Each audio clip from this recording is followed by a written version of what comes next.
montre qu'il existe un déficit au niveau des cortex Voilà, frontaux. je les ai mis dans le panier, je sais pas s'ils vont rester, mais non, ils resteront pas. Non, ils ne restent pas. Il y a des preuves neurologiques du TDAH dans le cerveau d'un enfant. La question maintenant, c'est est-ce que ça se soigne et surtout comment ça se soigne?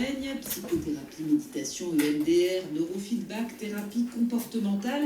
Il y a beaucoup d'approches possibles Voilà, pour gérer le trouble. les petits bilous, ils écoutent la radio, des trucs pas très intéressants pour eux. Médication avec le fameux méthylphénidate. Monsieur Rouge, qui devient un peu moins rêveur, il prend des initiatives, il se balade. Le médecin, mais il conseille de ne pas s'en empêcher si c'est nécessaire. Et qui c'est qui en écrase là? D'après lui, c'est surtout de ne rien Et Monsieur Ciel, Le médecin qui dort. va décider, en accord avec les parents, si l'impact du TDAH est suffisamment grave pour proposer, en plus du reste de la prise en charge, un traitement par méthylphénidate. Sur les centaines de patients hyperactifs que j'ai pu suivre, il y en a environ 20% qui sont sous méthylphénidate.